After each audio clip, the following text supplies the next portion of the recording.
Една моја драга другарка поставила прашање, вели, пробај да опфатиш тема за луѓето што ги палеле во средниот век. Со моје задоволство ќе одговорам на прашањето. Станува збор за средновековната инквизиција на Римокатоличката црква.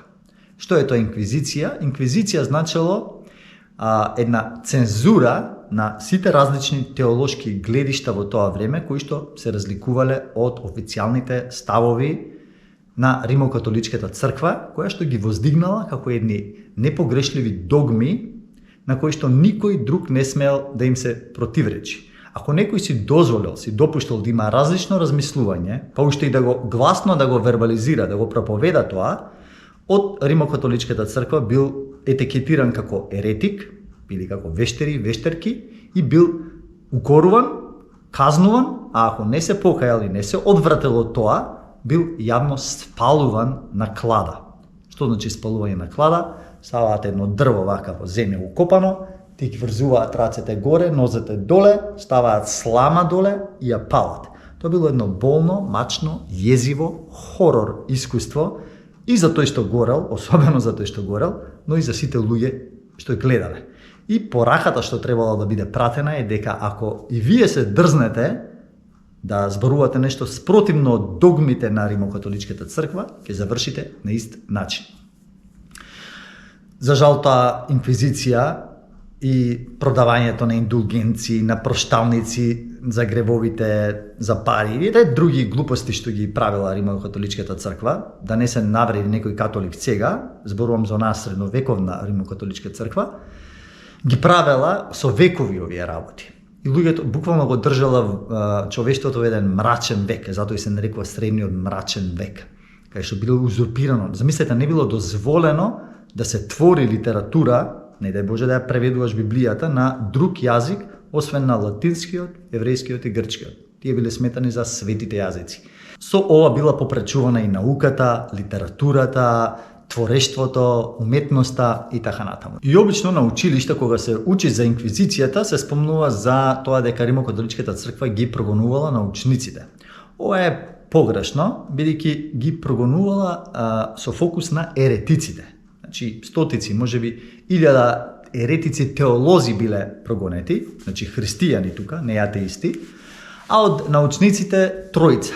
Може би и четворица, некои анонимуси што не влегле во литературата. Тоа се Џордано Бруно, Галилео Галилеј и Никола Коперник, од кои што само мислам дека Џордано Бруно завршил спален на клада, додека Никола Коперник и Галилео Галилеј се покаяле.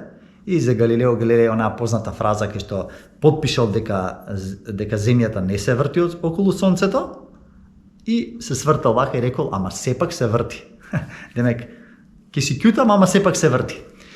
И оваа тортура трајала се до 16 век, каде што конечно пукнал балонот и се јавиле храбри реформатори, како Мартин Лутер, Жан Калвин, предходно Јан Хус и други реформатори во Западна Европа, кои што гласно и храбро се спротивставиле на Римокатоличката црква. Знаете на популарниот Мартин Лутер, кој што заховал 95 тези на 31 октомври во катедралата во Витенберг и со тоа јавно издал протест кон оваа диктатура на папството. И затоа во многу земји се празнува 31 октомври како денот на протестантската реформација, бидејќи на тој ден јавно се истапиле со протестни тези кон овие глупости што ги правила Римокатоличката црква и многу народ го поддржало тоа.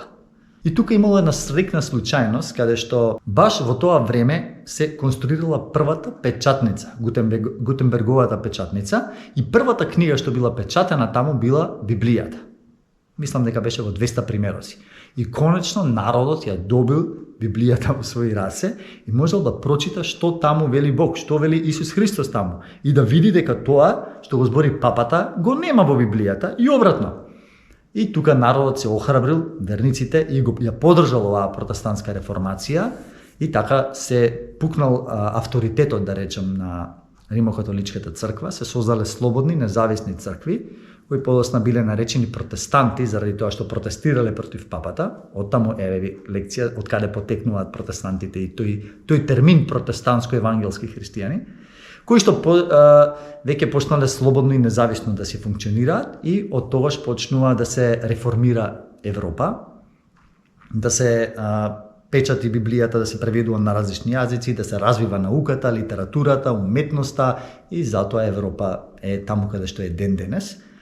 Независно за тоа. Драга пријателке, да не ти го спомнувам името јавно вака, но се надам дека ти одговорив на прашањето. Ако имаш некој подпрашање, пиши го коментар, па ќе продолжиме оваа дискусија.